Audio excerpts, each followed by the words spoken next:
From Latvia to England to the United States to Mexico. The best global advice on how you can improve your life, your career, and your business. Welcome. My name is Alina, and today we have a special guest, Jorge Lopez, who is a digital marketer and an online entrepreneur. Welcome, Jorge. Thank you, Lina, and I'm very glad to be here with you. And I really would like to add two more countries, to China and to Poland as well. Great. Hi, China and hi, Poland. Well, Jorge, what are the biggest challenges an entrepreneur can have? Well, Adelina, I think they are countless. But most of them, or the biggest ones, from my experience, are in our minds. It has to do a lot with our mindset. Because if you don't believe it, you cannot make it happen. Yes, of course. And how can we have that great mindset, that positive mindset when we have setbacks in our life? Balance and gratitude, for me, have been the keys to overcome these kind of challenges. Gratitude because, it has to do a lot with enjoying the path. As an entrepreneur, you will have a lot of problems.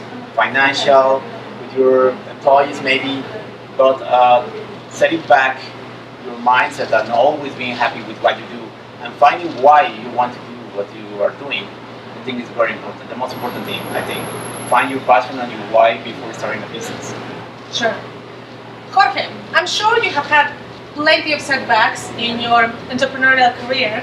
Could you give us an example and tell us also how you overcame it? Sure. I started doing business because one of my passions is traveling.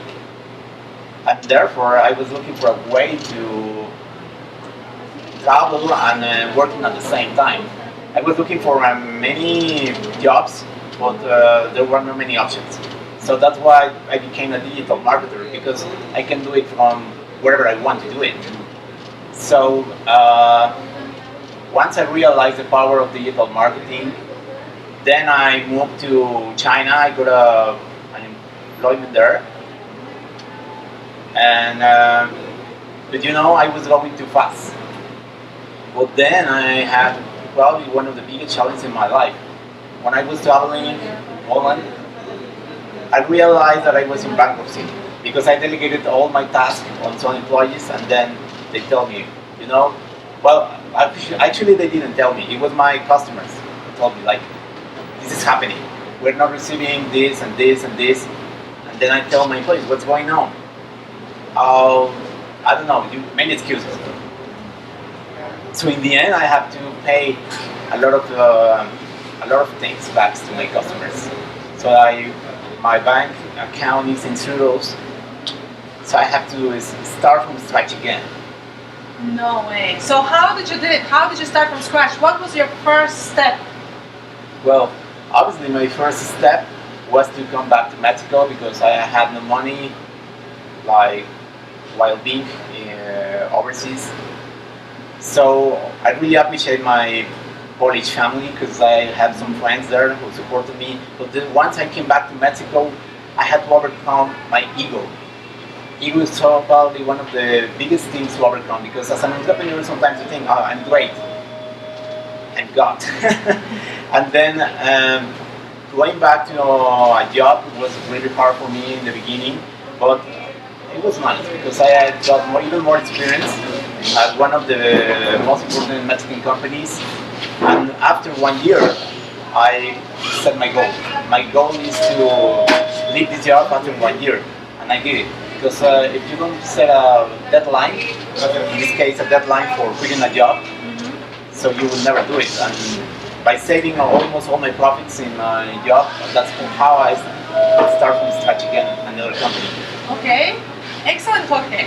So many of our listeners are actually people that have stable jobs, and they're thinking of leaving their jobs and starting their own business, but they're afraid. What would be your main advice to them? First of all, find your why. Find your passion. Why you want to start a business. And another important thing is to be very honest with yourself and realize if you have the traits that are needed to be an entrepreneur. Because let's be honest, being an entrepreneur or being an employee is not bad. They are just different. And of course, if I want to be an employee, if I want to get a good job at a corporate, I must have some traits. And I'm aware that I don't have those traits. So probably you should go to any consulting agency. They have the go to meet a coach business, and then he will be able to tell you if you have those traits. And what are the traits? What would be those 3 top traits that an entrepreneur has to have? You know, after 1 year, I started my second company.